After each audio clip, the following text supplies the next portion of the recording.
ndugu yako, ujue ni tabia ya mwili, mashindano na kisasi ndani yako, ujue ni tabia ya mwili, usiyetaka suluhu baba mama, hiyo ni tabia ya mwili. Basi matendo ya mwili ni dhahiri, ndiyo haya: uasherati, uchafu, ufisadi, ibada ya sanamu, uchawi, uadui, ugomvi, wivu, hasira, fitina, faraka, uzushi na mambo yanayofanana na hayo yoyoyo.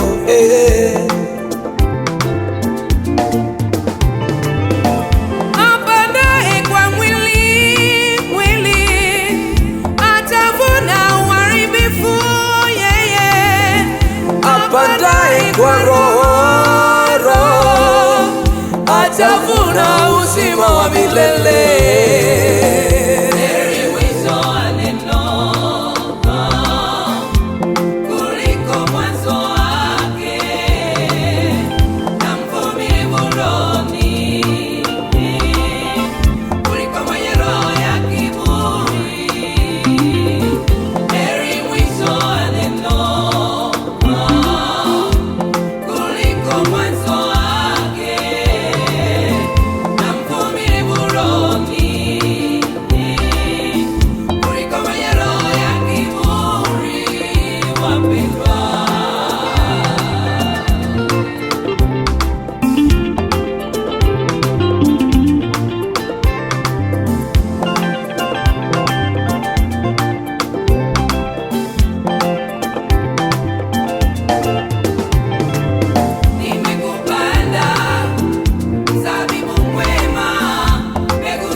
Mzabibu mwitu wewe, Yesu asema,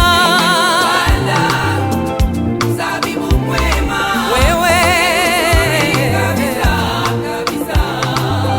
Ulikuwa ukipiga vita vizuri vya imani, nani aliyekuzuia?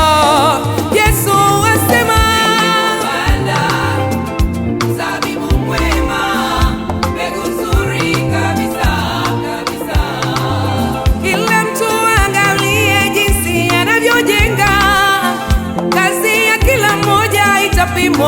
Itapimwa mzabibu mwema, mbegu nzuri kabisa. Heri mwisho wa neno kuliko mwanzo wake, na mvumilivu rohoni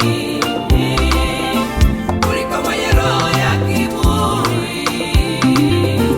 Heri mwisho wa neno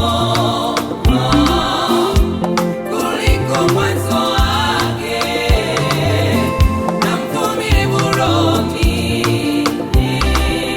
kuliko mwenye roho ya kiburi.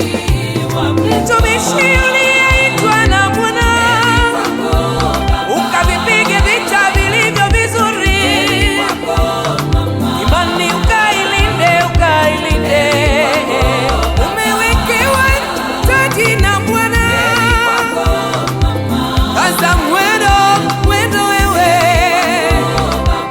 ufikie thawabu ya wito mkuu, uvishwe taji na Bwana, utafutwa machozi yote.